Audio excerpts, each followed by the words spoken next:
Alright guys, welcome back to more High Peak. You know, I've been buying and selling used cars now for about 15 years, and if there's one thing that never fails to surprise me, it's just how cheap you can pick up some used cars for.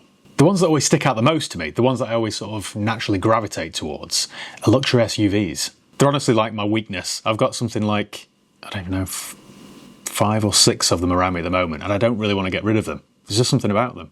These were cars that when they were new cost upwards of 40, 50, sometimes £60,000, and nowadays you can pick them up for peanuts. So today we're looking at 4 of the cheapest luxury SUVs I've ever bought.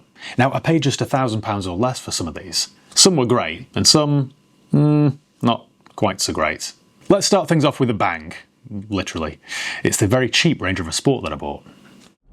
Alright guys, how's it going? Welcome back. Well, I've just had a call from my colleague at the garage to say that we've just been offered a Range Rover Sport in part exchange.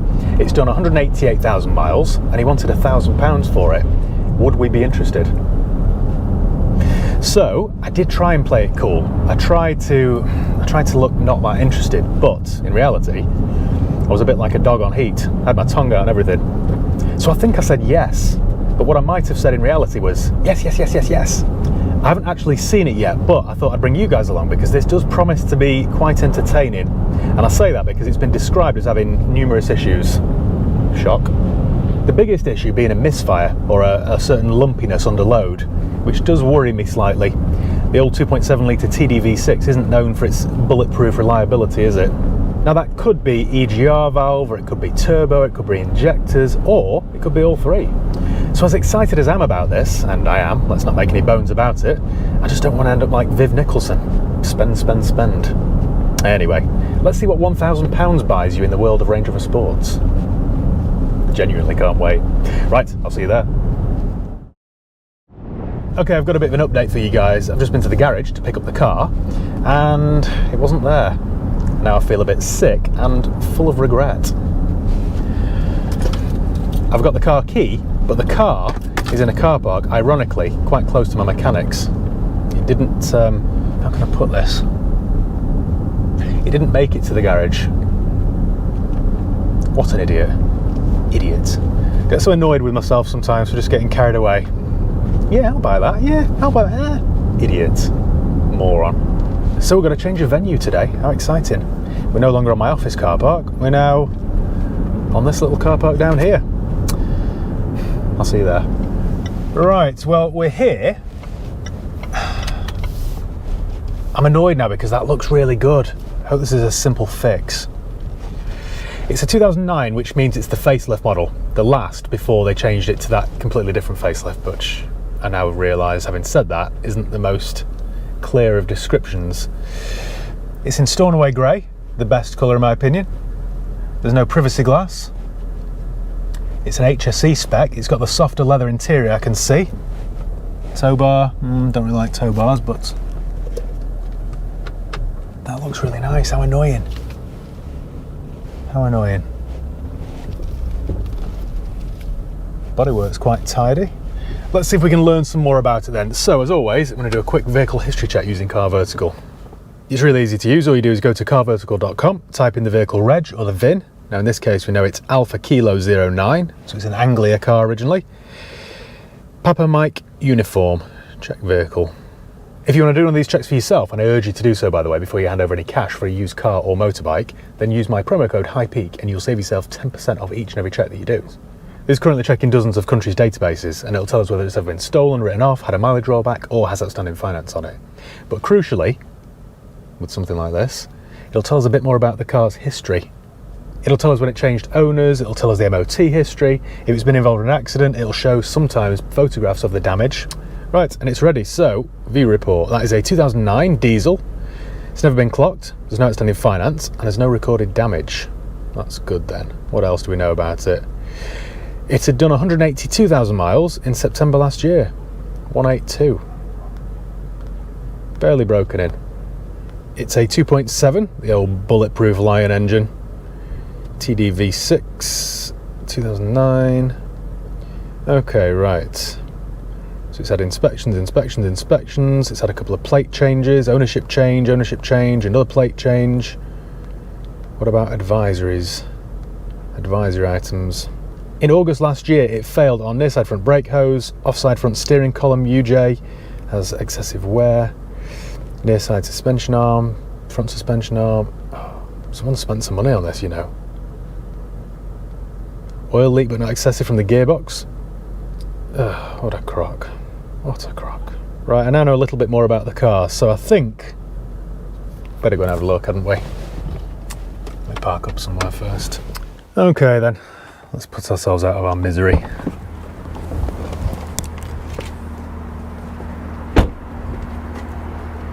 Well, it looks very tidy straight away. So yeah, this mild facelift that it had in 08, I think, slightly tweaked the rear lights and various other little pieces, but nothing major. Just looked a bit fresher. A couple of little scuffs down here, but I could touch those in. That's the least of my worries, I think. No privacy, which is always a nice sign. The remote locking works. Oh, we've got a boot load liner, that's always a good sign. And another one. Look at this. Genuine as well. You know what, I could break this for parts for more, I bet. I know the parcel shelf's worth 100 quid. Let's not be all defeatist just yet. It might just be a EGR or something.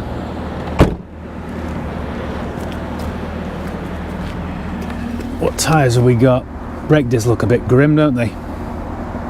We've got a Desert Storm, a Delinte. They're not a bad brand actually, and it's on about 5mm of tread. That's pretty good. Corrosion on the rear arches, covered in plastic, but I imagine there is some under there. Lots of dog hairs, but nice chunky rubber mats.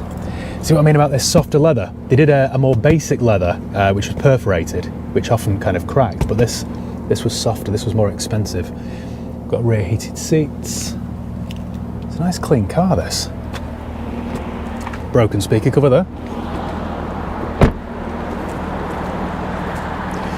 Up front we've got a Pirelli, which is very muddy, and a fairly new brake disc by the looks of it. Paintwork looks original, looks all good. I still think they look cool.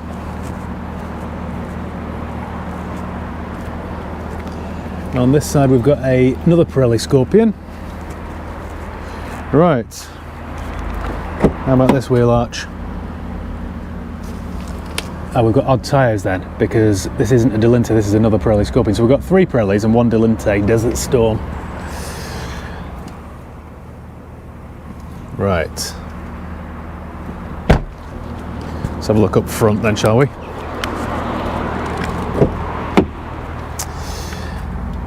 We've got electric memory seats there, with lumbar support.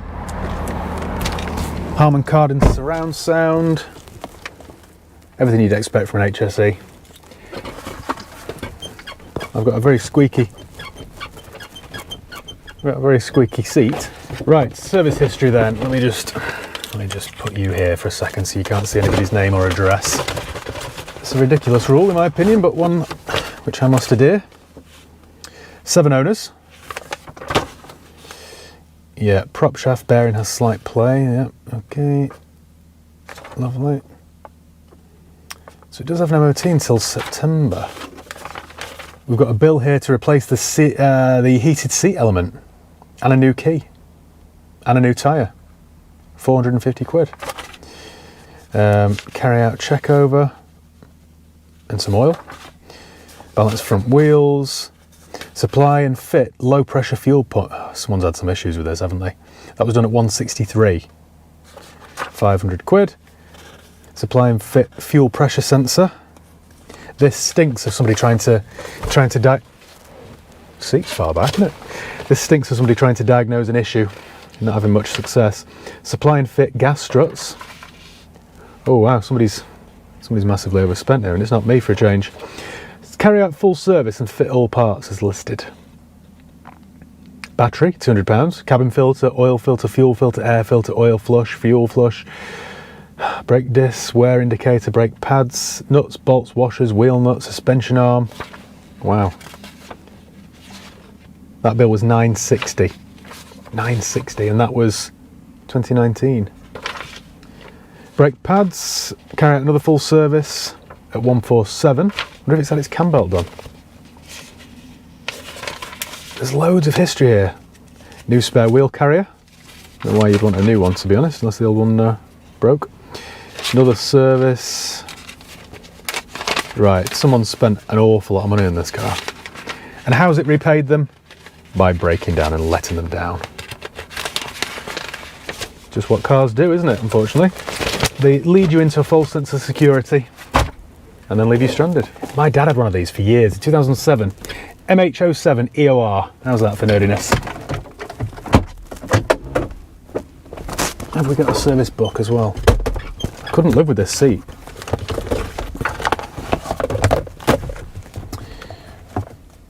Service book, right, voila, let's have a look.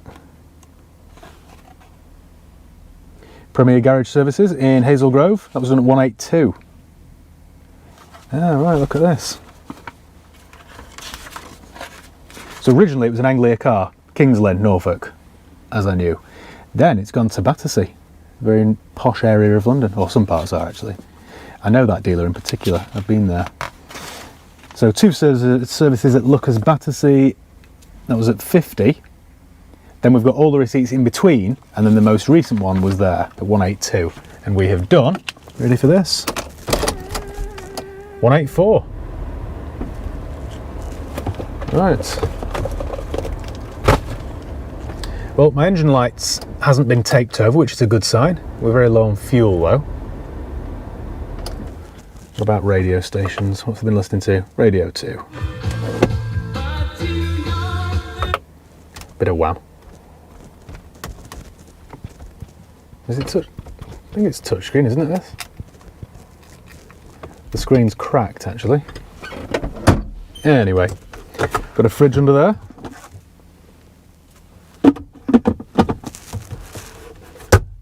So you can keep fed while you're waiting for a breakdown truck. It's in really good condition, this, for 182. It's annoying. Should we fire up? If it will, of course. Turn my fan off. We don't want to drain the battery anymore, do we? Put my glow plug on twice because it's frosty. Oh no, that doesn't sound good at all, does it? Oh, what a turd. Do you think that's an immobiliser issue? We'll lock it, unlock it. Right, let's try again. Might have just been a anti-theft thing. Oh no, it wasn't. Oh, we've got life. Not much of it, to be honest, but we do have a little bit of life. This is very lumpy. I know you can't see this, but I currently can't see behind me now. We've got a James Bond style smoke screen.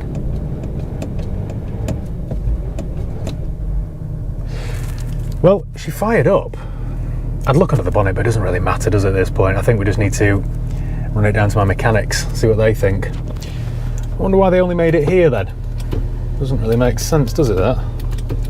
I do like these. The driving position's really good. You kind of cocooned. Have we got drive? We do. What's the big fuss then? And we're away. So far, so good.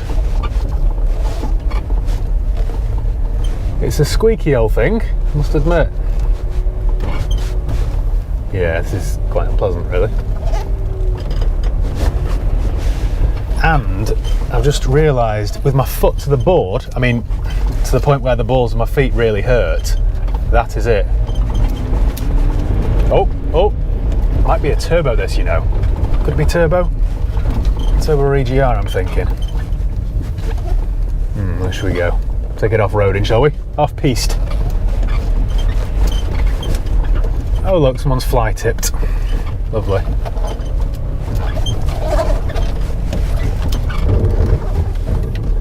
Brakes work. Yeah, that's my foot to the board. That's not right, is it? I'm not a mechanic. I don't think that's right. It's been years since I've driven a 2.7 litre Sport, and they were never very quick, but I'm pretty sure they were quicker than this. That's my foot to the floor, 3,000 RPM, all of a sudden you get... Realised there was a hump in the road there and I was going a little bit too quickly. How much fuel's in it? 29 miles. Should go and put some V-Power in it and see if that cures all its faults. I don't know if I dare take this on the road. It's not very quick, is it? Don't want to pull out here and then have something hurtling down behind me that I can't get out of its way. Why would it be, maybe you could tell me this in the comments, why would it be that there's no power at all? It could be turbo actuator, couldn't it? Just answered my own question there. No power at all up to 3,000 RPM and then all of a sudden you get a big push. I'll tell you what, am I a man or a mouse? Let's take it on the road. What fresh hell's that? I will have to wait now for a tumbleweed to roll past. This doesn't currently deserve the sport badge in the back. Oh. No, you go. Don't let me out, please. We good? Are we good? Are we good? Oh no, no. This is what I mean. It's dangerous. It's like driving an old automatic Discovery 2 or a P38 diesel auto. It's as gutless as that. You think it's broken, but in this case, I think it is broken. Not sure now. My colleague did tell me where the previous owner came from. I think it was the other side of the Pennines. It must have taken him about a week and a half. He must have set off before Christmas. Yeah, this isn't right at all. Oh well. I mean, it's quite solid, apart from the squeaks on my seat, which are very annoying. The actual car suspension setup's quite solid. I daren't slow down because I can't speed back up again. What are you doing? Do you know what day it is? Nope. Okay, good. Oh, see, come to a standstill now on a main road.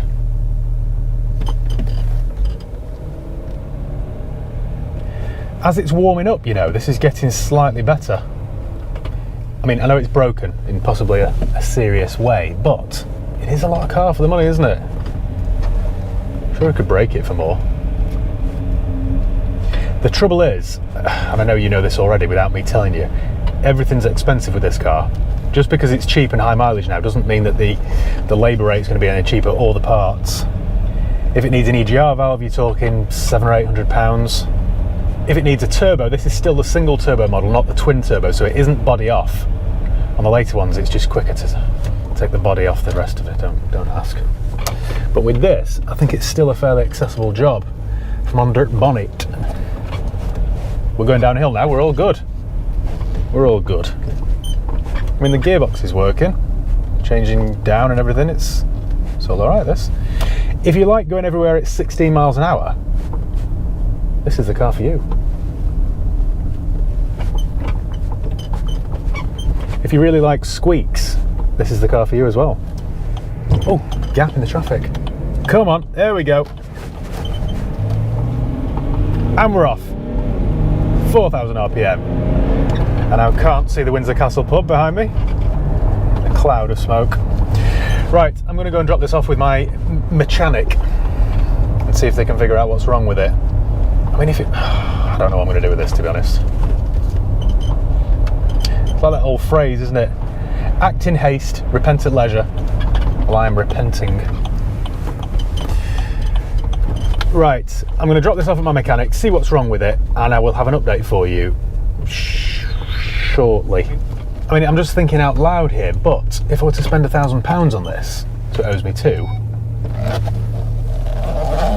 what's it worth, 3.5? There would be a bit of profit in it, wouldn't there?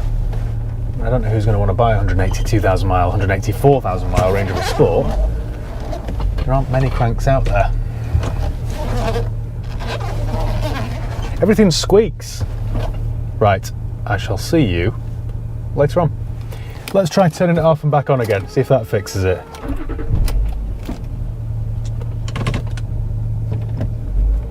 No. Okay, I'm out of ideas.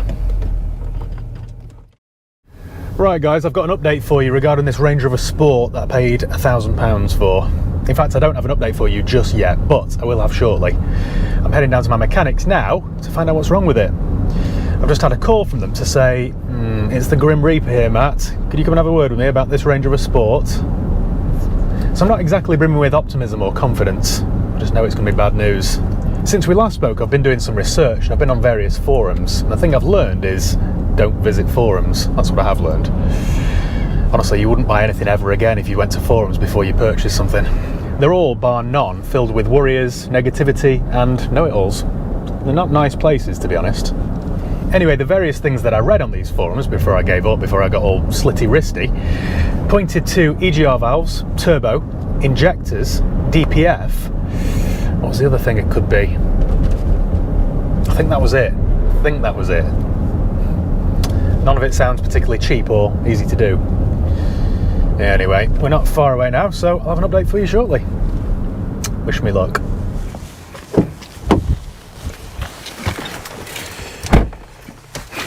Right then guys, so my mechanic pretty much has confirmed what I thought. They've plugged it in and it's coming up with an EGR valve fault. Now on this particular model of Sport, it has two of those and they're about £600 each. So we're talking, it's about a full day's work as well.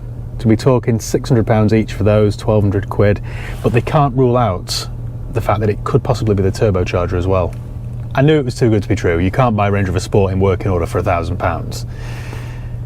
I was just hoping it was going to be like a £1,000 job, in which case I could have done it. But if it's going to be £1,200 plus, and there's no guarantee that that cures it, I just don't know what to do next. At this point, you're probably thinking, hang on a minute, am I on the High Peak Autos channel here? I usually go into the High Peak Autos channel and there's some grinning idiot waffling on about how much money he's spent. Well, this is a new year and a new me.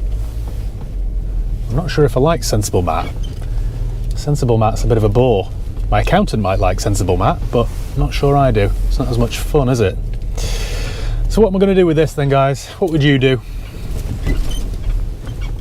The seat is getting right on my nerves. Do I fix it? Do I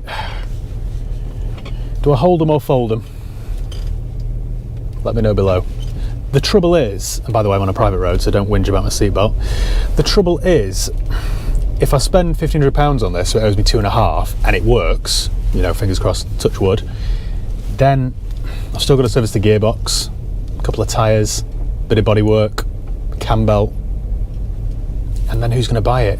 Who's going to want to buy a 184,000 mile Range Rover for £4 grand or £5 grand? I'm sure you could get better. So what do? I don't know where I'm going now. I'm literally just driving around in circles. I suppose what I'm trying to say is, what do I do with this? What would you do?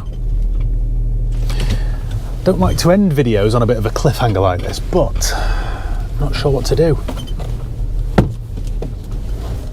Next up on the list then is the Land Rover Freelander 2. Now, I'm a big fan of the Freelander 2. I've bought and sold loads of these over the years, and generally, they're quite reliable. They're quite good cars. This one was a top spec HSE model, and I paid just £300 for it. Let's see what it's like. Alright guys, how's it going? Welcome back. Well, today we're going to pick up something quite interesting, but potentially problematic. You see, I've agreed to buy a late 2009 Land Rover Freelander 2, which I rate, by the way, I think they're pretty good cars, for just £300. Now, before you think, that's rubbish, Matt, you've never paid £300 for a 2009 Freelander. Well, I have, I promise you. But it's cheap for a reason. I'm told it might have a blown head gasket. Now, I wouldn't normally buy a car like this, but I thought for £300, I can't really go wrong, can I? I've already called J Davison, by the way, just to see what it's worth in scrap, just to see what it's worth for its weight, basically. And they offered me £280 in scrap, so I thought, well, for £20, this is a gamble that I'm willing to take. It's a 2.2 turbo diesel, which are quite a decent engine. I've never had any head gasket issues with that 2.2. That's why I'm just finding it hard to believe that this one has a blown gasket. And on top of that, it's only done 110,000 miles, so it's not like it's been to the moon and back. I can't really get my head around it. The old 2.2 litre engine's usually pretty reliable, so I'd be quite surprised if it has blown its head gasket. I don't think it's a common issue. I've certainly never had that issue before, but there's a first time for everything, isn't there? What I'm hoping for here, guys, is that this has been misdiagnosed. Now, I don't know the symptoms. I don't know whether it's overheating. I don't know whether it's got coolant in with the oil. I really don't know. This might sound a bit naive, but I didn't ask too many questions. I thought for £300, let me just take a chance. What we're going to do then today is head down there. I'll go and drive it, keep my eye on the temp gauge. Maybe I'll do some checks first and just see if there's any mayonnaise under the oil filler cap, that sort of thing. Because this could be a failed water pump, I don't know, a thermostat, there could be a leak on one of the coolant hoses, I really don't know, but it might not be terminal. Maybe, fingers crossed. Should we go and have a look? Put ourselves out of our misery. I'll see you there. If I can stop this car from beeping. Well, we're here, and bear in mind I hadn't seen this car. It looks all right. It's the TD4 rather than the SD4, which is a slightly lower horsepower, 2.2. It was supplied by Dace Specialist Car Centre in Stockport originally. It's from Anglia. We've got an A plate, AJ Tracy, live and direct. It's green with a beige interior. That looks quite nice. Like typical Land Rover colours, really. I mean, the bodywork isn't the best. There are a few scuffs and stuff on it, but listen, I paid £300 for this. That actually looks all right. I'm hoping I can save this. I don't like scrapping cars. Yeah, there are a few dents on the rear door, but might be able to knock those back into shape. Well, not me, the lads from Dents. Front tyres look like they're on the limit. Yeah, that's not too bad though, really. I'm quite looking forward to seeing whether this has got a blown head gasket or not. Well, let's take a look at this then. Like I say, it's a good colour. Some of these marks on the rear bumper actually would clean off. You could touch those in carefully. I'm getting ahead of myself here, aren't I? I think with a good buff as well, a lot of these marks, I mean, this has had a rural life. Up and down narrow roads against hedges. We've got a broken wing mirror there. It looks all right though, doesn't it? Getting quite excited about this. We've got matching plates.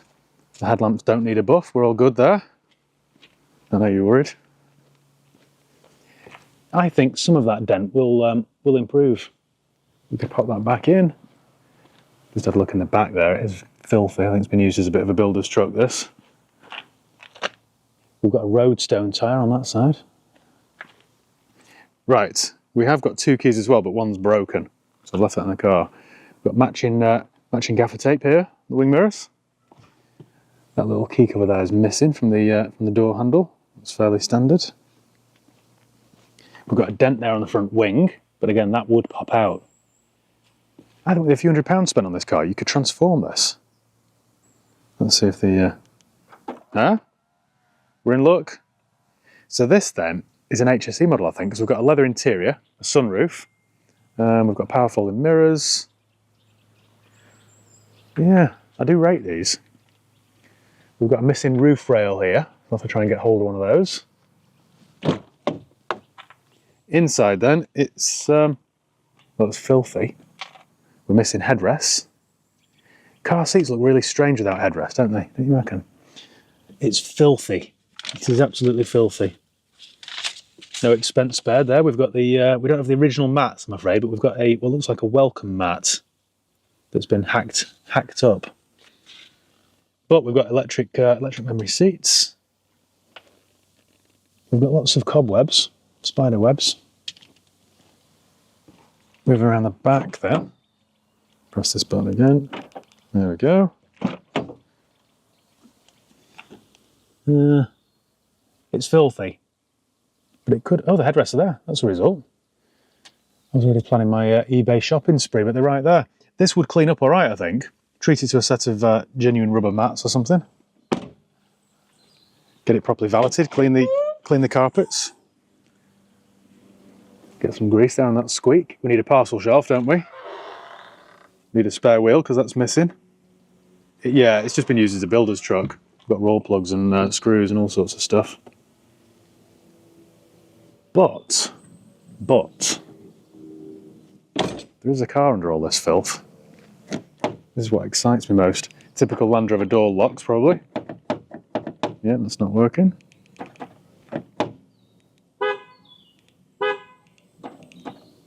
Nope. This era Freelander, and the same with the Evokes, they always suffer with bad door latches. Well, the passenger seat motor works, that's good. Well, this being the HSE, we'll have, oh, there we go, heated seats. This is all right, this. Nice wood trim. We've got a book pack. Let's see if this has been maintained. Is there a service book? Navigation. Warranty benefits. And no service book. What do you want for £300, really? Right, let's have a look. Oh, Alpine surround sound as well. That was the tyre that I saw that I thought was close to the limit, but it's actually not too bad. There's a couple of mil left on that. This would be transformed, you know, with a very good clean. But let's see how bad the mechanical issues are first, shall we? Right. Where should we start then? I mean, it all looks very tidy under here. There's no corrosion. Chassis legs are straight. Never had a whack. Let's pull the dipstick out and see if there's any mayonnaise. Well, that all looks alright, doesn't it? It's black, like it hasn't had a service for a while, but then again, it is a diesel. Change the oil on a diesel and then check the level and it'll be black immediately. Right, what I'm looking for here then is any signs of mayonnaise. We're all good. Because of course, when the gasket blows and the coolant mixes with the oil, then you get all this sort of mayonnaise looking residue on the top, but that's fine. Coolant, let's have a look at this. Just undo this. Definitely wearing the wrong colour top for this, aren't I? Well, weirdly, that's alright. We're going to have to fire it up, aren't we, and see. So it's automatic. Right, let me put my armrest down. Found a little conker. Anyway, right, let me put my seat down because I'm going to get a nosebleed at this sort of height. Whenever I'm adjusting a seat like this and it's taken a while, I'm always reminded of that scene in Phoenix Nights with Brian Potter. All the things I'm going to do to you. Right, let me try and fire this up. Key goes in there. Foot on brake.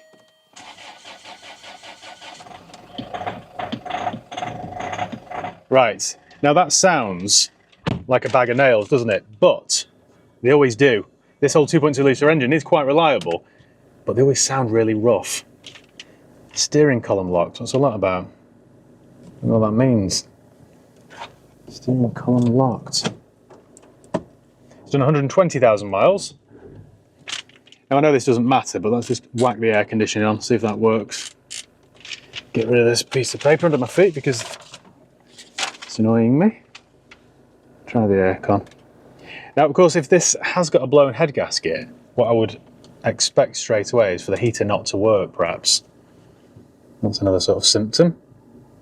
Just keep an eye on the temp gauge. The air conditioning works, you know. What do I do with this next? I think what I'm going to have to do is go for a little drive in it. You want to come with me? Go for a little drive and see whether it breaks down on me.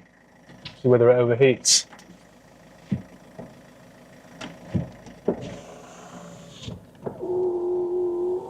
Windows work. Passenger side front is a little bit noisy, but it works.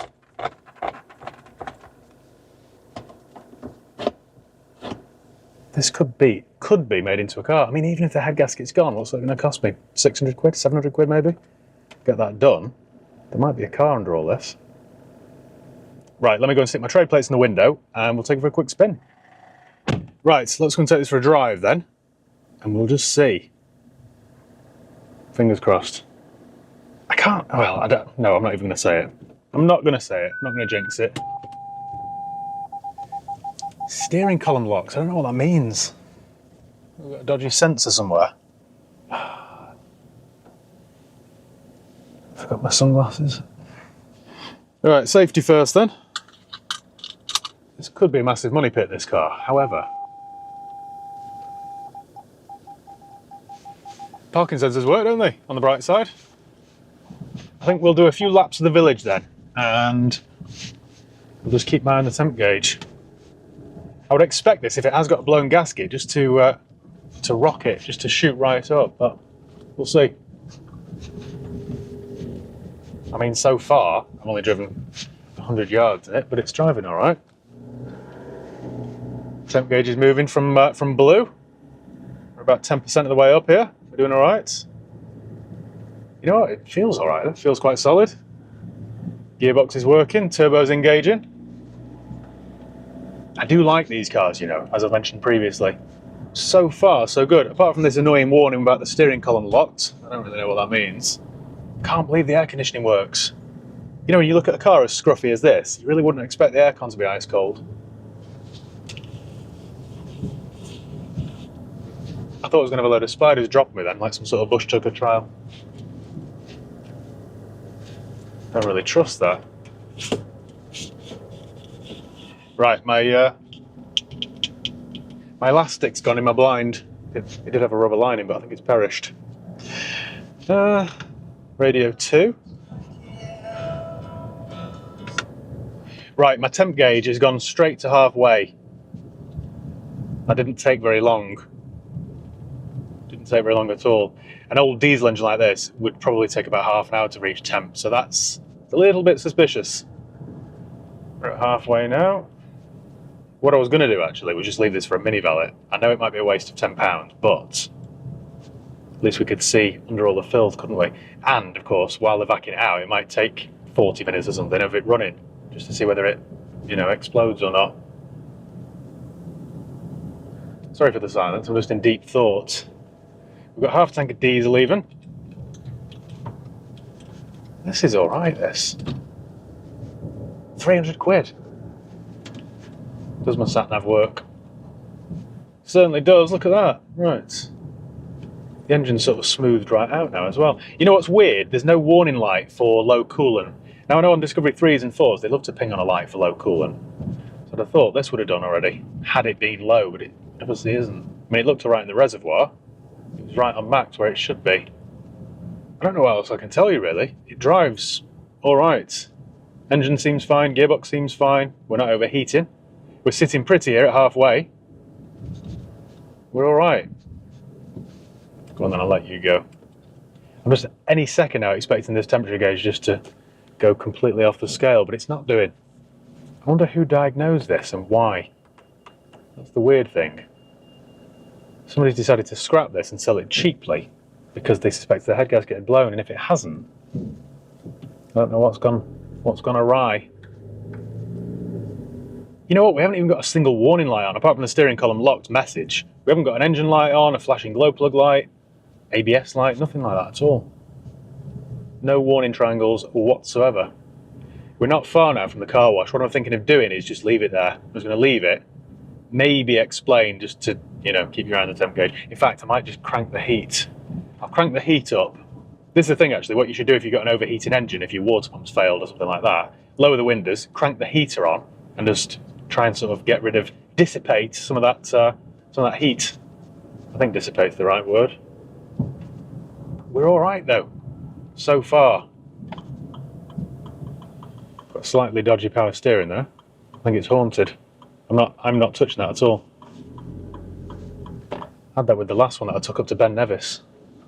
It cost me a rack and a pump and all sorts of stuff.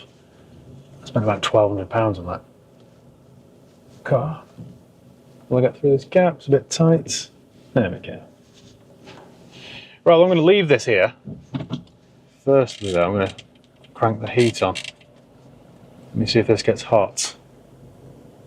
Right, there is one fault here then. I've just turned the heater right up to hot and it isn't getting hot.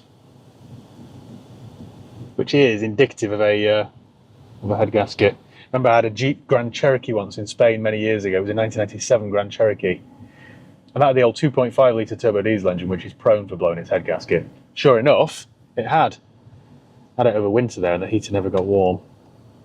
Eventually I fixed it and it cost me about €1,800 or something. Anyway. No, that's definitely not hot. Well, I'm still kind of none the wiser. Right, I'm going to leave this for a mini valet then, which I'll no doubt get shouted at because it's disgusting. I wouldn't want to clean this car out for a tenner, I must admit. I think it's beyond that. They'll probably charge me more, but that's fine. And then I'll resume this video shortly. Hopefully. Well, we'll see. We'll see if it's boiled over. I'm going to get a call, aren't I, saying, "Oh, Matt, your car is on fire." We'll see. I hope that isn't the case.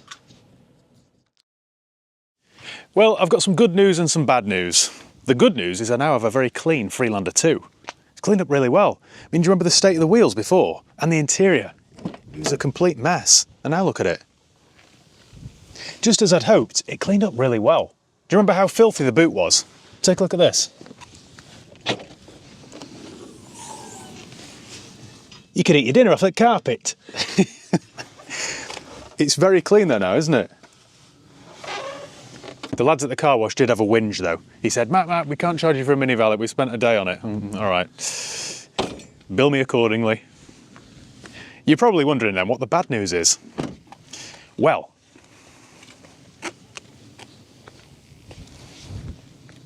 it's boiled over like a saucepan on the stove. I just thought here was quite a nice spot to come and, you know, admire the view and wait for it to cool down. I'm a bit gutted really, because I was hoping this was going to be a simple fix, but it turns out it does have a blown head gasket, sadly. Now, interestingly, I was discussing this car with my colleague Steve. Now, you'll have seen Steve in several other videos. He does my editing and all that sort of stuff. And he's in the market for something like this. He wanted a cheap family SUV, basically, because the cars he has at the moment, well, they're not as practical. So I mentioned my very cheap Freelander 2, and his ears pricked up. So I think what he's going to do, he's going to pay me the £300 that I paid for the car, so I'm not out of pocket. Well, apart from the mini valet, of course. And then he's going to take it over to the lads at Transformotion. He's fairly confident that Andy and Liam can sort the head gasket out on this fairly cheaply. I was guessing, you know, I've had head gaskets done on other cars before, and it can be anywhere from £500 to £1,500, depending on the model. So I said to Steve, even if you spent £1,000 on this car, it's a very cheap car, and it should do the job. I mean, it's done 120,000 miles, it's a nice spec, it drives very well, air conditioning works, as we know. So I think that's the best course of action, really. Yeah, that's still rather warm. So I think that's the best outcome, really. That would please me most, because then we've saved another car, we haven't scrapped it. Thinking about it, Steve'd be happy because he's got himself a bargain. I'm happy because I haven't scrapped a Land Rover and I'm not out of pocket. So it's kind of a win-win. And I think the lads over at Dents will be happy because I'm keeping them in work. Is that dented? No. I think it is, you know. No, we're good. We're good. Just to give you an update then regarding the Freelander 2, I sold it to a friend of mine who took it to the lads at Transformotion, and they fixed it quite cheaply actually. I think it needed an EGR cooler or something like that, so it wasn't in fact the head gasket, it was just that EGR cooler. Now around 6 months or so have passed and it's still running. It's still running fine, so I'm quite pleased really. Number 3 then on my list of cheap SUVs is the Mercedes ML. Now this is the W163 model which ran from 1998 until 2005, and again I'm a big fan of these. I picked up this particular ML for just £1,000, and the best bit, it was the ML500 with the 5-litre V8. Alright guys, how's it going? Welcome back. Well, I'm currently in, well, just leaving Maidstone Services. I'm on my way to pick up something quite interesting. Well, I think it's quite interesting. You might not. What I've agreed to buy today is an old Mercedes ML, but this is no ordinary ML. This is an ML500 with a 5-litre 300 horsepower V8. If you've been watching this channel for a while, you'll know that I love the original ML. Not many people do, so it does make me a little bit odd. But I can't help it, I just always have. And this 500 is the biggest engine they offered outside of the AMG models. A couple of weeks ago I got an email from a viewer asking if I wanted to buy this. It belonged to his late brother-in-law. His brother-in-law had owned it since new and it's only done 45,000 miles. But that's where the good news ends. It does need quite a few jobs doing. I've been told it's quite grubby and needs some TLC, but still I thought 45,000 miles on a 22-year-old car, this is definitely worth the trip. He also told me that it's got a flat battery, so in the boot I've got my booster pack and I also bought a brand new battery for the ML. I'm hoping once I hook up the jump pack it'll fire into life, but if it doesn't, I'm going to have to get my spanners out and replace the battery. When I asked the guy what he wanted for it, he said, I just want it out of the way, I'm not using it, it's just parked up, not doing anything, so £1,000 and you can take it. So I thought, right, well that sounds quite reasonable. Well, here it is, my new to me 2001 Mercedes ML 500, and I'm really quite smitten with it. I don't know why. I'm a sad, sad man, really. I'm a little bit, well, I say disappointed. I paid £1,000 for this car, so I can't be too disappointed, but it's a shame that the paintwork's so poor. Obviously the front bumper needs painting, headlamps need buffing. I need a new set of plates for it. That private plate isn't with it, unfortunately, but the rest of the paintwork, I'm hoping some of this will clean up. I think it's just been parked under a tree for many years. But the front wings, can you see there where the paint's kind of grazed? It has had a little bit of paint. The tyres are all alright though, the wheels are fine, and it drives really well. It just needs a very, very good clean. I'm hoping that the doors look okay, but again this rear quarter here has been painted because you can see it's kind of grazed. So it's a bit of a pity. Yeah, rear tyres are good as well. They're Hancocks on about 7 or 8 mil of tread. They're quite recent, I think. And how cool does it look with a spare wheel carrier on it? Back in 2001, this would have been some awesome car, really. Back when I was 17 or something, I'd have loved this. Saying that, I'm still giddy about it now. Just looks really cool, I think, with the spare wheel on the back. Sort of looks like it's wearing a rucksack, don't you think? And also, this is the family pack, so it's got an additional 2 seats, so it's a 7-seater. And these rear windows here pop out.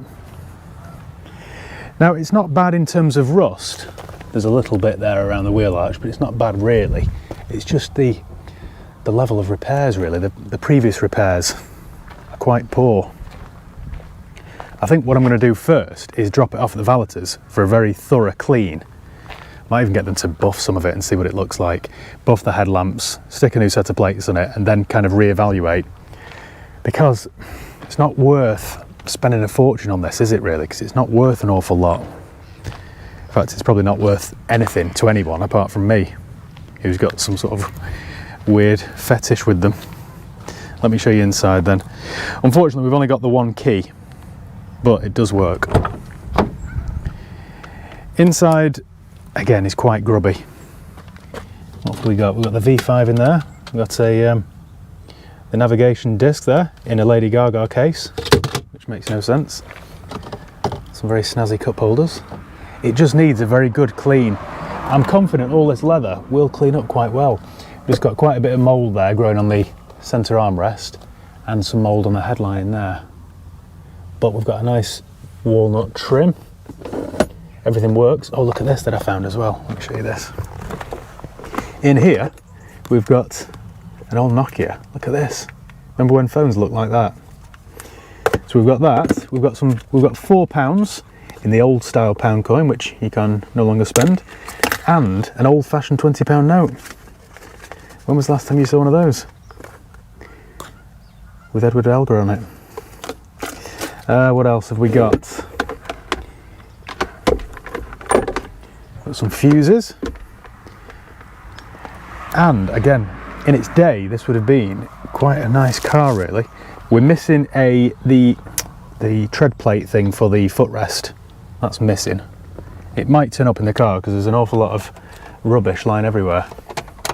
But yeah, it's only done 45,000 miles, and the service history is really good. Well, it is. I'll say that as it flashes up to tell me it's 730 days out of service. But in that time, it's done like no miles. And yeah, the engine is sweet. Listen to this. Oh, 5 litre. I think it's something like 306 horsepower. You ready to see these windows pop out? You ready? Ready for this? Oh yes, like magic. Quite a nice day here as well, 22 degrees. What else can I show you then? That's pretty much it. That's jammed. I've tried spraying it with WD-40 just to lubricate it, but my cigarette lighter is jammed. Glove box there. As is often the case with these MLs, the fabric here is fine on the driver's side, but it's a little bit saggy on the passenger side. Up here, we've got, I'd forgotten about this feature. You can stick your garage door opener or gate, electronic gate fob or whatever up there, so that when you press that button, it presses the button to open your garage door. In the back, we've got, again, it's just a bit of a state, isn't it? But I'm confident it will clean up. I mean, look at the colour of the carpets underneath. If we can just rip out all the seats and everything, perhaps, just clean everything, we might have a nice genuine car. A little bit of rust there on the outer edge of the sills. Nothing that can't be fixed. Let me show you in the boot then. Now again, there's a little dent there. I think someone's been a little bit too fierce slamming that spare wheel. This looks like original paint, so I think that will clean up. I've swapped batteries, by the way, because the old one was dead. So that is the dead battery there. Empty bottle of Malbec. Some atlases and stuff. It's just a bit of a skip. but I think I can save it. All this will clean up. That loose trim there will stick back. I'm confident of that. It looks far worse than it actually is, I think. Of course, I might be talking nonsense here, but we need a new spare tyre as well, because look how perished this one is. Can't even see the date on it, it's that old. Does it have a date stamp anywhere? Apologies, this isn't riveting viewing, is it? Well, there it is anyway. I just thought I'd show it to you before I get back on the road. I didn't want to do this at the guy's house, by the way, because I always think it's a bit of an invasion of privacy. It's fine if they offer, but I didn't want to ask. I don't like putting people in uncomfortable positions. I wouldn't like it if somebody came to my house and stuck a camera in my face and said, "Oh, can I film your old ML on your driveway?" So I didn't ask. So now I've got, I don't know, about a 3-hour drive back, and then try and figure out what to do next. Like I say, I think I will wash it first. I think that's the best thing to do, and then kind of see where to draw the line with it. Definitely paint the front bumper. As for the rest of it, I don't know. We'll see what it looks like when it's clean. Right, I'll catch up with you later on. Well, we're here at SPR over in Stockport, and my ML500 is all ready to collect. I'm dreading the build, but it's had an awful lot of work. So I thought today we'd come down and speak to Sam, and he can explain everything that he's done. There she is. Finally done. So I dropped the car off. It'd only done 44 or 45,000 miles, but I wasn't sure when it was last serviced. So I asked Sam to give it a full service, a gearbox service, and just generally check over the car and make sure everything was right. I'd already had the MOT done at this point and fixed the seat, so I knew that it drove okay, but there were a few issues. I've just spotted the bill on the passenger seat, which I am slightly worried about, but it's 2 pages. Yeah, that's what worries me a bit. What did you do then exactly? So full inspection, obviously it had already passed an MOT, so that was good news for you and us. Yeah. But service wise it was miles behind. It needed a lot of catching up. I think it had been done kind of every 10,000 rather than every year, because Which could have been every 6 or 8 years with this, couldn't it? yeah, because whoever owned it before done such low miles, I Yeah. think they just thought they'd just stick to a mileage schedule rather than a yearly schedule. So it's had spark plugs, all the filters. It's had a B service, oil filter, air filter, cabin filter. We had to change all the spark plugs. There's 16 plugs on it. Okay. So that's a costly job. Did you have any issues, or did they all come out all right? Or No, they all come out all right, to be fair. They're all pretty badly rusty, so good job we did, and I wouldn't want to leave them any longer. You commented that the steering was a bit hazy. Not cheap, yeah. We flushed out the power steering fluid, Okay. put fresh in. We changed the fuel filter on it. Yeah. Not many people know it's got a fuel And that's filter. the back, did you say? Yeah, it's behind the passenger rear wheel. So the whole wheel has to come off, all the arch liner has to come out, and then you eventually find it. But Mercedes don't sell them anymore. Right. So we had to search around online for one of them, which was a challenge. Gearbox service. Oh yeah, gearbox service. That wasn't leaking, was it? Because I thought that was leaking. I don't know if it has been leaking in the past and somebody's fixed it, because it's bone dry. We did the service, but the fluid we measured coming out, more went back in. So I think somebody's probably fixed it and not topped it up. So there was like a litre difference. Was it black? Was it the original fluid? It definitely needed doing, Right, yeah. okay. I'd say it's not been done. But if he was sticking to his mileage, it would be due.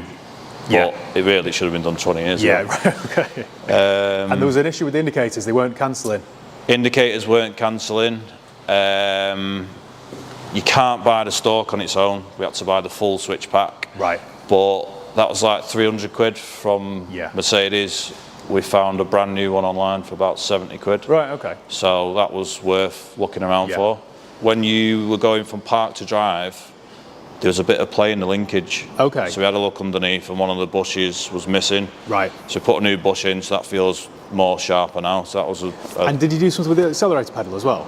accelerator pedal when I was driving, it felt like it was disappearing inwards. Yeah, because that's a common issue, isn't it? Common issue. We used to re-bush the pedal, change all the bushes, but Merck's had a full pedal completely rebuilt for like 30 quid, so that was well worth it. The parts, they've either got stuff or it's no longer available. There's no in between like Germany, or it was like... Yeah, right. I feel like once they've sold what they've sold, I don't think there'll be much more coming out. And what else did we do? The cigarette lighter drawer thing was jammed, wasn't it? So, yeah, there's a couple of coins stuck in there. We've got it, open and closing. You've got to give it a bit of a tickle to get it out, but it works. And rust-wise then, it wasn't too bad underneath? No. My mechanic, when they MOT'd it, said it was all right. Yeah, underneath, I think it's had an undersealant put on it early stages in its life. It's all flaking off now and is exposing a bit of rust, but that's obviously a lot of people put it on now to cover it up. So it's done it the world of good, to be honest. So really, that could do with doing again now. It's all kind of wearing out. I might get that done then. Yeah. It's going for bodywork now. I need to get a load of bodywork done and the wheels. I need a tyre for the spare as well. These tyres were all right then, were they? Tyres are old, but there's no cracking or anything. Right. Okay. So yeah, they're actually all right. They weren't advised on the MOT, but I know they're old. But I didn't think they were cracking. But yeah, so it's going for bodywork next. And it needs quite a lot, the more I look at it. But I think it's either do the obvious or do the lot. You end up going crazy, because it's just starting to... I know. Little bits, and it's like, I'd kind of expect that on a car. Yeah, it's not horrendous, is it? It's just had loads of paint before, so it's all sort of... Yeah, the sun's grazing. caught it on the top, yeah. I think it must have had a paint job, and then the lacquer's not been great or something. Auxiliary belt you changed as well, did you? We checked the belt, it was cracking a bit and fraying a bit, and it was the original belt the car left the factory with, so we took that off, and the tensioner bearing and the guide pulley bearing had gone, so belt pulleys and tensioner. The whole lot. Right, okay. A little bit unfortunate, but... And have you driven this? Have you road tested it? Yeah, I've drove it. What do you think of it? I really liked it, Right, okay. Yeah. I've actually enjoyed the whole thing, to be honest. Yeah, good. Do you get many in still or not? We have a couple in. I have a couple of 55 AMGs in, but non-AMG ones, they're a bit, not many. They've all been scrapped, I think, haven't they? No one cares about them, Yeah, but no, we don't have many, but I have a couple. And the actual engine itself is quite a bulletproof thing, isn't it? Really good engine, yeah. But in my opinion, that's the best engine Merck's made. Right. I would say. Really? Yeah. It's a shame they stopped using that, to be fair. Yeah. How does that compare to the AMG, the 5.4? Same engine. Yeah. It's just tuned up a little bit more, and then obviously, like in USL, the same engine again, but with a supercharger on it. So they use that engine across the board, really. But yeah, it's really, really good engine. Right. Okay. So I don't think you have any problems with that at all. No. Transmission was good as well, to be fair, as long as it was serviced. 4-speed or 5? 5-speed. 5. Yeah. And you've been doing some filming on this, haven't you, for your own channel? We have, yeah. We've done a full video of all the service work we've done and the little bits and pieces we've done. Okay. So it's going to be all on our channel after you've posted, yeah. I'll leave the link below to Sam's channel, but it's, what's it called? SPR Autos. SPR Autos, simple as that. There we go. Right, let me go into the office then and pay up, and I'll catch up with you later. Right then guys, first time in the ML500 in about a month, and I've missed it, genuinely. If you're a long-time viewer of the channel, you'll know that I love the old W163ML. It's for sentimental reasons for me, really, more than anything, but I just like them, always have done. And the fact that this is the big 5 litre just makes it a bit more special. I paid my bill, which, to be fair, Sam's done me a real big favour with. He's given me a little bit of discount, which is nice. He's done loads of extra work to it that he didn't need to, but he did. Slow down a bit, you. No one lets you go, do they? Nobody. Cheers. I'm going anyway. Thank you. Cheers. He's just gone above and beyond, really, and replaced loads of little things while he was there, so I do appreciate that. My bill was, in case you're wondering, bear in mind I paid £1,000 for the car, £1,345.10, so more than I paid for the car. This is always the case, isn't it? When you buy a cheap car, you always end up sinking a load more money into it straight away. And I haven't finished yet. Right now, we're going to drop this off at Jimmy the Magician's. it needs a load of paint work. And also I need to replace these, so I need to get onto my trimmer, get them to come out and replace both side panels. That one you can't see, but it's sagging a little bit, so I'll get that done as well. But I'm intrigued to see how this drives now. It should feel a bit tighter and a bit more responsive. He was right about the gear lever. That feels very tight, as does the accelerator actually. Oh yeah, an old 300 horsepower V8. Oh, and the fuel light's on. They really do drive like an old 90s truck, these, which is quite endearing. It certainly isn't a BMW X5 anyway. It does feel sharper though. Definitely got more oomph. Makes a nice sound too. So I think, ladies and gents, I'm going to leave this video here. I think you've waited long enough for this. It's been months and months since I picked this up over in Kent. I guess when it's all finished, I'll do another video with it, with a full reveal. I still need to run it to Prestige and get the wheels refurbished. I still need a new tyre for the spare. Loads of little things to do, really. But all the important stuff's done. The rest is just cosmetic. Oh yeah, flies this thing actually. That accelerator pedal's much better as well. It used to rock from side to side, left to right, like a pendulum. I'm glad the notchy steering's been fixed. Almost felt like the column was the shape of a 50p piece, if you know what I mean. Didn't feel smooth.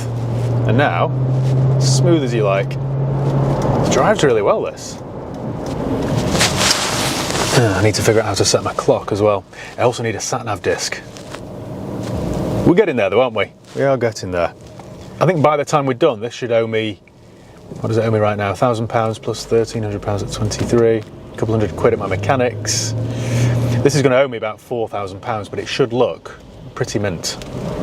It's a really tricky one to value this as well, because there just aren't many out there, especially ones with only 45,000 miles on the clock.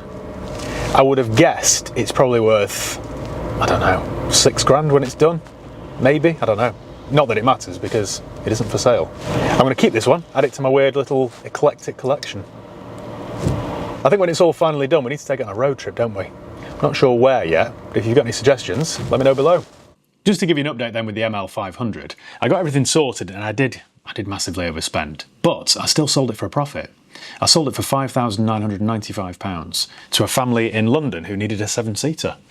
So they've got quite a good car there on their hands. Right, next on the list then is a very cheap Land Rover Discovery 3 that I bought. The Discovery 3 is another favourite of mine, but they can be quite problematic. So before you buy one, make sure you do your homework thoroughly. Alright guys, how's it going? Welcome back. I think many of you must think that I'm a glutton for punishment and that I don't learn from my mistakes. You know, I've read loads of these comments over the years and I've always dismissed them, but I'm starting to think you might have a point. The reason I say that is because today I bought a 2007 Land Rover Discovery 3 for just £1,000.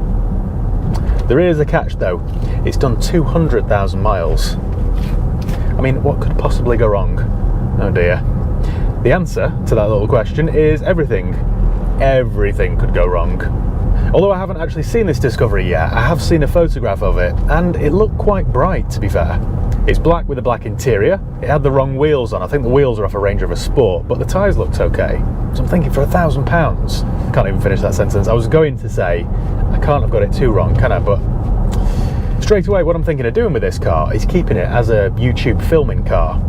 You see, it isn't just me now on this YouTube channel. I've got a small team with me to help me with the filming and the editing. And we often need another car to just throw all the gear in and then, you know, use as a shadow car when we go on road trips or road tests or that sort of thing. So for some time now, I've been thinking perhaps a Discovery 3 is the car for the job. And if this one only owes me £1,000, then this one might be it. It might just do. You know, if I get a year or two out of it, maybe, touch wood, I could just, you know, scrap it and get £500 back for it. It would have served a purpose then. So, who knows? You don't realise how much attention having a GoPro on your bonnet gets you. People look. Try not to give anyone eye contact. Right then, we're not too far away, so all will be revealed very shortly. Well, we're here. Why do I do it to myself? Why? Someone smothered it in chrome, put the wrong grille on it, put the wrong wheels on it. It's got a private plate which isn't included. The last three are POH. I think it should possibly be POO. Looks very low on the front, that. Like it's got a blown air suspension bag. What I think we've got here, with its chrome running bars and its chrome wing mirror covers and all that sort of stuff, I think we've got another example of somebody spending money in the wrong places. They've spent money on eBay on bolt-on bits that do not look good, by the way, rather than, you know, maintaining it properly. I could be wrong, but I suspect that's what's happened. Let's try and find a bit more about it then. So, this might not actually work because it's going through a private plate change. If I type this into Car Vertical, it might not show it, so I might need the VIN. But we'll try. Right, November 9, Papa Oscar Hotel. There we go, right. Because it's going through a plate change, it won't work with that plate. So, I need the VIN. Let's just go and have a look, shall we? Well, we've got both keys, but one has got a hole in it. A bit like a polo mint. And that other one doesn't work. Still, we've got two keys. I can always reshell that, can't I, for £25. This weather cannot make its mind up today. It's been bright and sunny, freezing cold, raining. 3 seasons in one day. I mean, it looks all right, doesn't it, really? I don't like all the aftermarket stuff, as you well know, but it's quite tidy, really, isn't it? Let's try and find out a bit more about it then. So we need the VIN, which should be on the windscreen somewhere. So it's passed with some minor advisory items. So, near side front outer drive shaft, deteriorated, that's a minor defect according to this. Offside front inner drive shaft, deteriorated. And advisory notices, power steering component has slight seepage, and a track rod ball joint. Well, not too bad, is it, for 200,000 miles?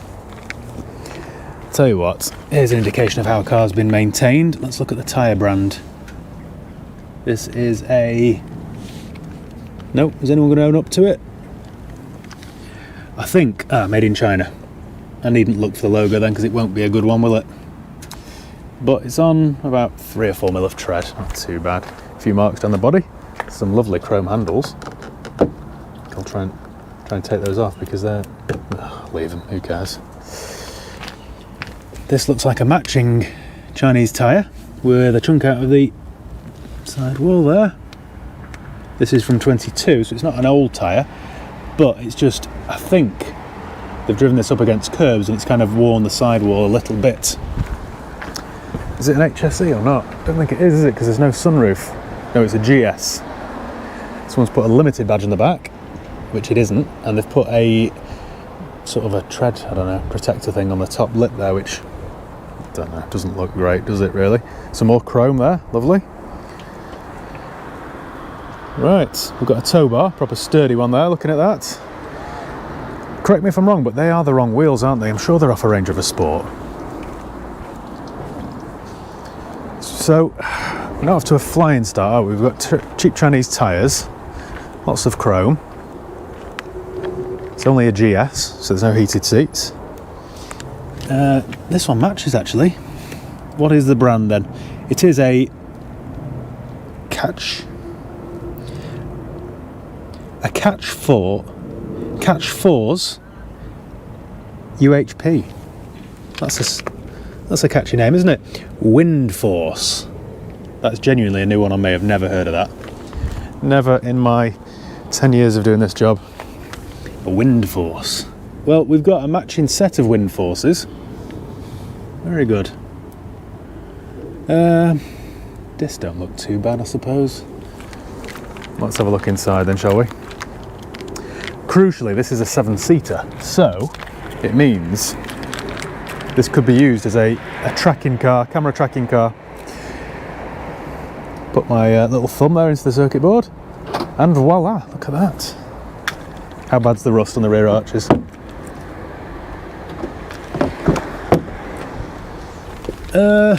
I've seen worse. Not too bad, is it? Got some nice Discovery sill plates, stickers there. Very nice. We've got a bag here of... It smells a bit. It smells of cigarettes, actually. What's this? Yeah. Got two woolly hats. Look at that. blocks. Is that a building company? The picture of a house? I'm not sure. Quite a cool logo, that, isn't it? Nice to get free gifts, isn't it? Smells of cigarettes and dogs. Yeah, we've got genuine rubber mats though, they're quite good. We've got full leather interior then. It's the cheaper leather with the perforations in it. I think, based on those hats that I've just found, and the fact that this has done a lot of miles, this could be some sort of project manager's car or somebody that works on a building site, but not so much hands-on. We've got some sat-nav. I don't think that's a genuine thing. I think that might be an aftermarket part from the centre aisles of Aldi or Lidl. It's automatic. Oh, look at this. Got some Ray-Bans here. Oh yeah, they're actually in as well. Look at this. Oh, they're polarised. Keeping those buggers. Right, we've got a remote control here for the sat-nav. Oh, bush. That's not for that, is it?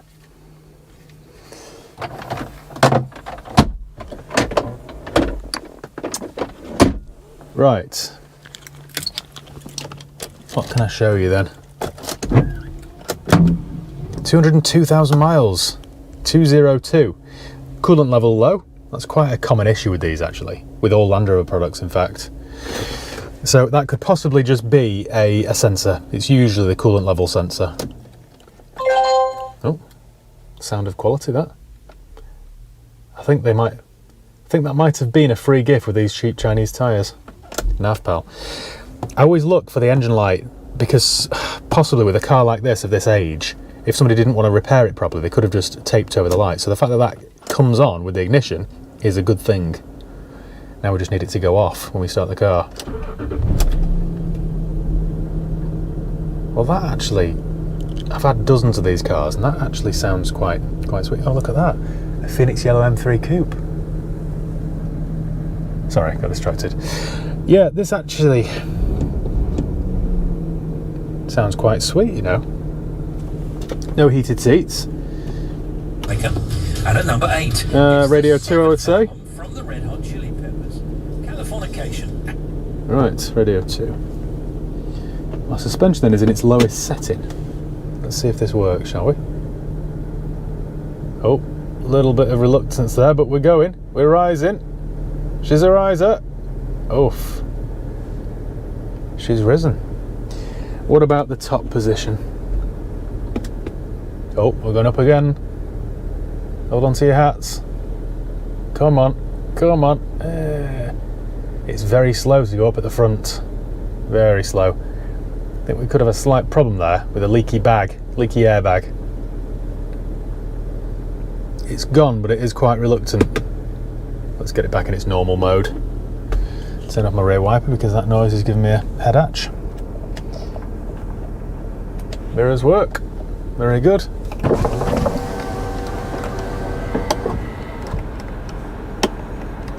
My rear windows do not work. That's weird, isn't it?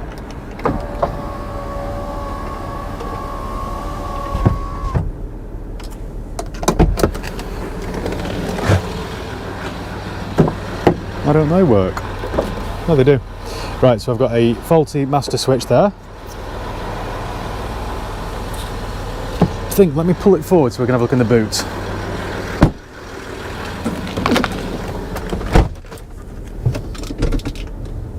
Does my handbrake disengage? Ah, it does. Didn't even make a whine either.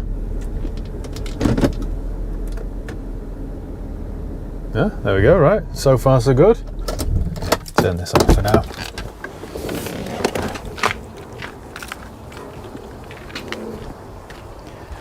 Never really understood why they put air suspension on the Discovery. It's a proper workhorse vehicle, a utilitarian car. And yet with air suspension, they've made it too fragile. Oh, they've had a dog. The dog, I suspect, is quite bald now because all the hairs are here. Quite a shaggy dog as well. We've got the 7 seats there. I mean, they've tried to keep it clean, haven't they, with this boot protector. Shows a bit of pride, doesn't it? It's all right. Air freshener's working overtime though. They're asking an awful lot from that. Limited. It fell off in my hand. What am I doing with this? Did it have a parcel shelf? Quite often when they've got 7 seats, they don't give you one.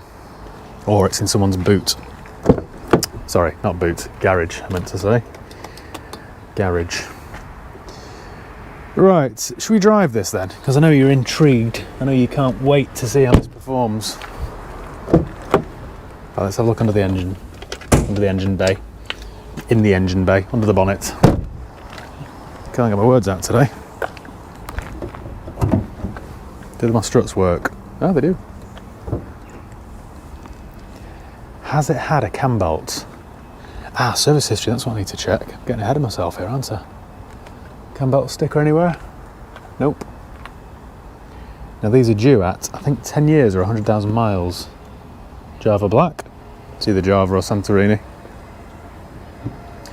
Yeah, they're due at, I think, 105,000 miles or 10 years or 8 years. Anyway, should have had at least one.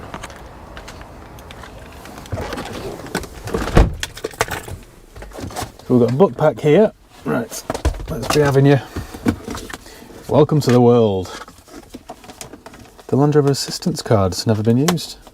It's unusual. There's the MOT there, done at 199. Service portfolio, here we go. Now we're cooking. Please have some history. Please have some history. Let's go with the cam belt done at maybe like 180. Give me half a chance here. Right.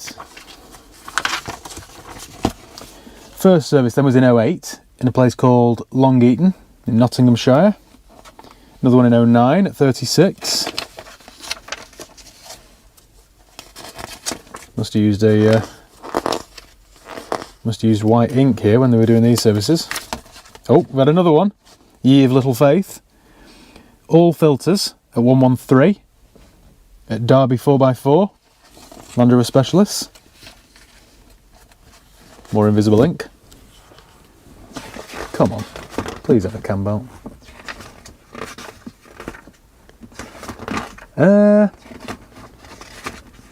Not what you'd call full, is it really? Not full history. I'd say partial.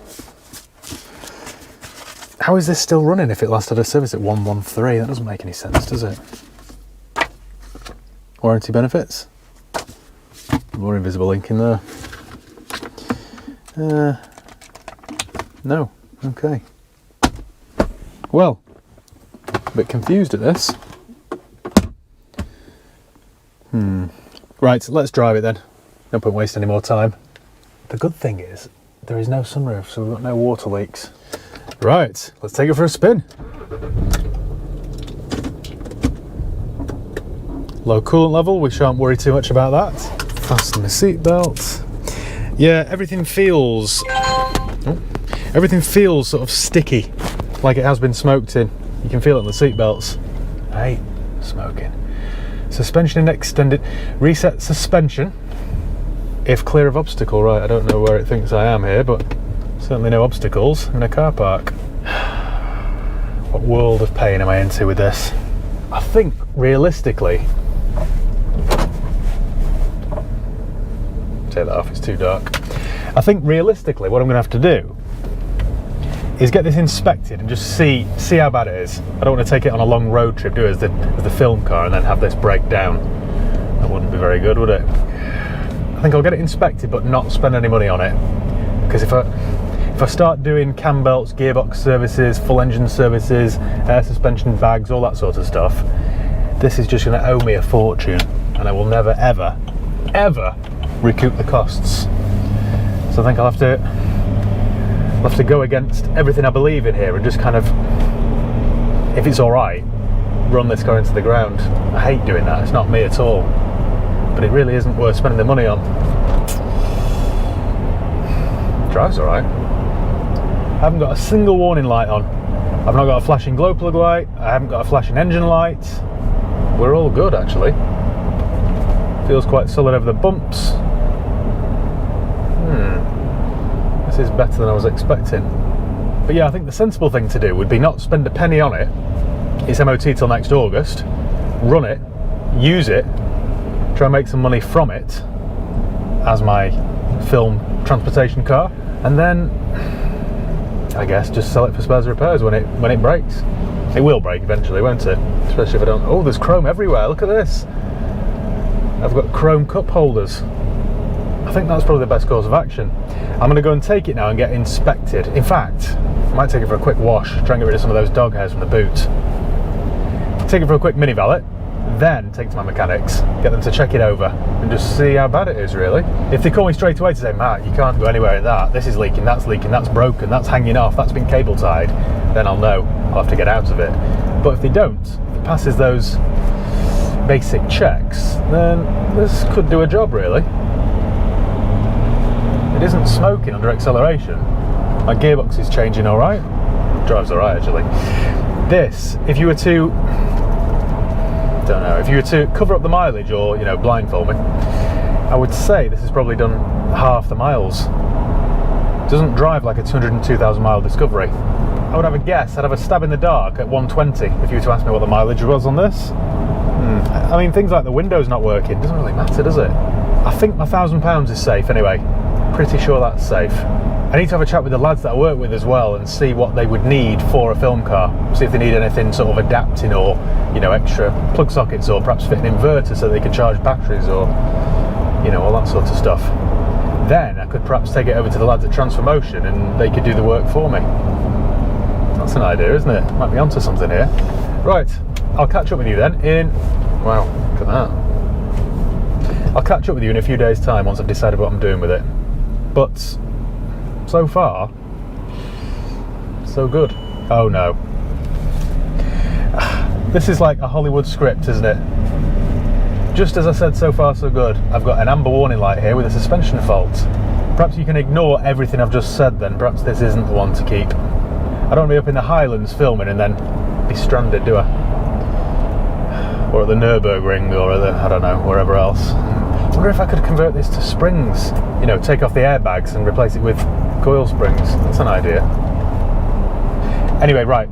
I can't really tell you much more now. Leave it with me. I shall have an update for you very soon.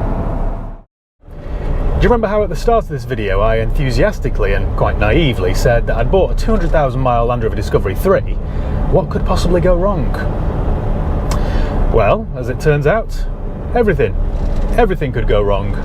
Right, where should we start then? Well, after we last spoke, I took this down to my mechanic for a general check over because I thought if I'm going to use this as my new camera car, my new film car, I need to make sure that it's all right. A couple of days later, my mechanic called me and said, Matt, this black Land Rover you dropped off needs quite a lot of money spending on it. It's going to cost you a fortune.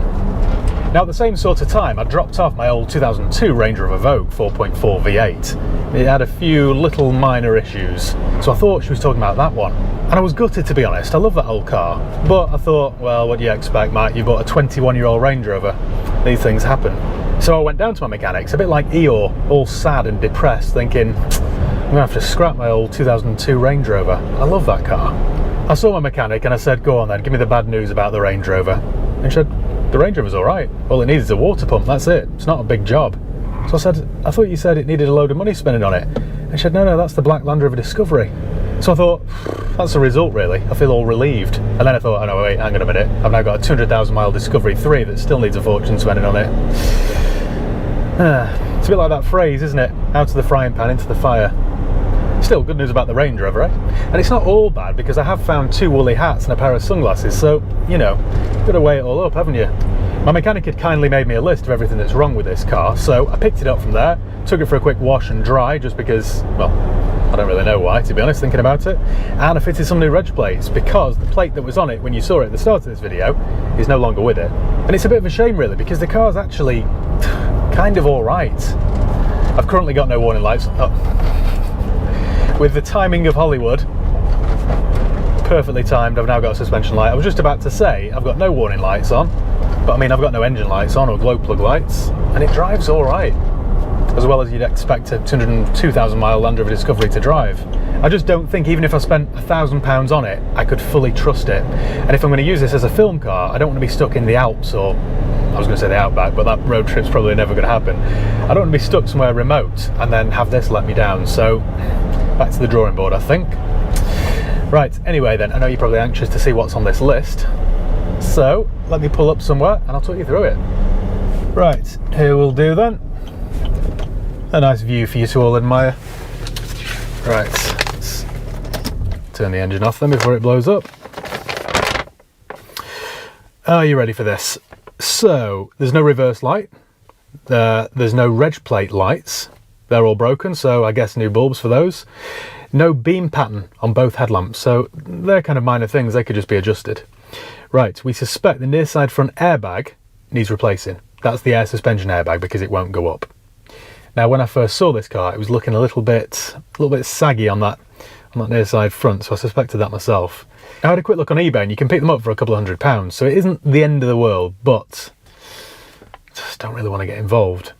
Both side steps are insecure, so I'm guessing they're rusty, and this often happens actually. I've done this loads of times where I've had to just take off the side steps because they're always aftermarket, cheap parts, and then they just rust out.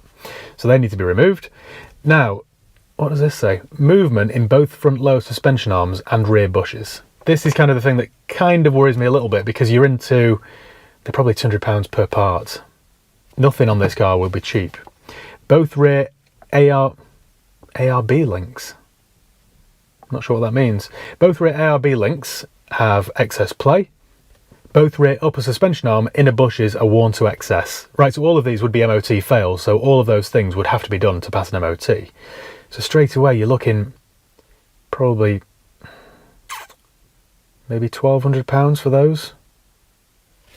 Right, and then we've got some advisory items here. You ready for this? Oil around the boost hoses. I mean, on a 202,000 mile car, it's kind of what you expect. Offside steering rack damp with oil. All 4 tyres worn on edges. Fronts are worse. So again, you're into probably £180 per tyre for a decent branded tyre. Front discs worn. You're probably into £150 there. And suspect oil leak coming from the transfer box. So I'd have to get that serviced and then probably replace the gasket. That could be a few £100s. So, all things considered, I could quite easily spend £2,000 with my mechanic here. And I just don't feel like it, to be honest. I don't feel like it. So, I think what I'm going to have to do with this is list it on eBay, spares repairs, project for somebody who's a bit more capable than I am. Because, I mean, this is the kind of thing with these kind of cars. If you're going to run them on a budget, you need to work on them yourself. You need to just kind of have one of those diagnostic tools, have a little bit of know-how, and just get stuck into it. But for somebody like me who's always busy, I just haven't got the time or the inclination, to be honest. So, on that disappointing note, and I am quite disappointed because it would have done the job. Just spotted some Bosch wiper blades. It would have done the job, but this isn't the one to keep, if you know what I mean. This isn't the one. So I'll have another look. I have actually been thinking about either another one of these, a Discovery 3 or 4, must be a 7-seater, or something like an X5. Not an E53, I need the 7 seats. I need the split tailgate as well. So something like that, possibly. But yeah, thank you once again for watching. Make sure you give the video a thumbs up if you enjoyed it. Make sure you subscribe if you haven't done already. You can follow me on Facebook, Instagram, Twitter and TikTok. I'll leave the link below. So yeah, cheers guys. I'll see you next time.